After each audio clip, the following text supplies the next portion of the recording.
Welcome to the first course on the basics of options. This course, Options Defined, will cover what an option is and will be broken into 3 subcourses and covered over the span of 3 videos. This first video will concentrate on defining options in the abstract. Then we'll get into more definitions in the second video, and the third video will wrap up with the 2 flavors of options, puts and calls. A non-broker trading example of an option is when purchasing a house. In some states, you can buy time to option the house you're interested in. You pay the owner of the house a non-refundable deposit and come to a contractual agreement.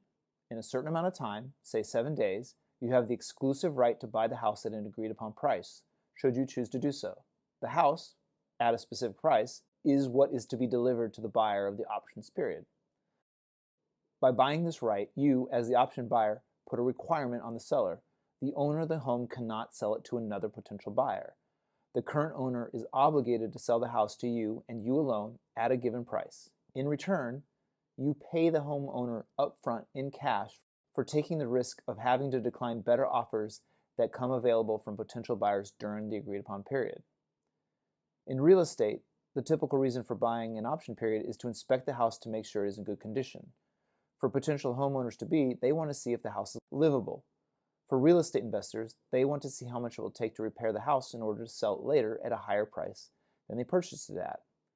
If the conditions work out, then the potential buyer will agree to the terms set out by the options contract and purchase the home in accordance to the main real estate contract, where all the normal details of transferring ownership are provided.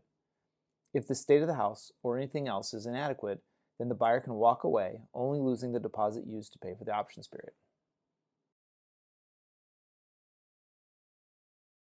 Another type of option is the one given to employees of a company, usually as an alternative form of financial compensation. This type of option is very close to what an options retail trader would get involved in trading, except it is very limited in scope. Stock options for employees are quite simple. The typical scenario is when someone is first hired on. As part of their compensation package, they are given an option to purchase stocks of the company that they are being hired into at a specific price rather than, say, having a higher salary.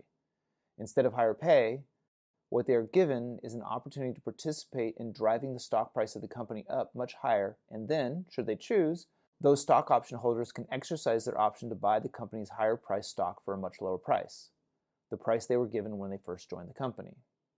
In some cases, especially over a long enough period of time, this use of options can pay considerably more than a given salary, though in my experience this rarely happens in any situation other than the exceptional startup. Of course, the risk is that the stock price goes down after the employee joined the company and was given the options package, in which case the stock option of an employee is essentially worthless. Options as a concept is uniformly defined, regardless if a person is buying an option for a house, a company stock as an employee, or exchanging options on the open market. All options have the same fundamental definition. Options are a form of contract that can be bought and sold, have an associated expiration date, and obligates the seller to deliver some item at an agreed upon price point on or before the date of expiration should the buyer request delivery of that item. For stock options, the most common, or vanilla options contract, have a deliverable of 100 shares of the underlying stock. Instead of being delivered a house, for each contract you buy, you have the option to buy 100 shares of, say, Apple, for an agreed upon value called the strike price. You can buy multiple contracts simultaneously, each worth 100 shares. Buying 5 contracts buys you control, but not ownership, of 500 shares of Apple for a limited amount of time. Just like in real estate, where there is a buyer and a seller of a house, so too does a financial options contract have a buyer and a seller. However, in retail options, you can be on either side of the exchange, and you don't necessarily have to have the security on hand in order to be a seller, unlike in real estate, where you have to own the property before you consider selling it. I'll touch on this distinction at a later time. As a buyer of options, you give up the money to gain the later choice, that is the option, to buy stocks at a fixed price within a fixed time from the person who sold you that option.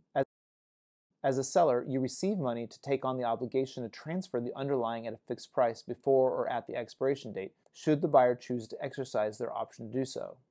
So yes, as a seller, you get paid immediately, but you also take on a great amount of risk in doing so. This ends the first subsection of the Options Defined course.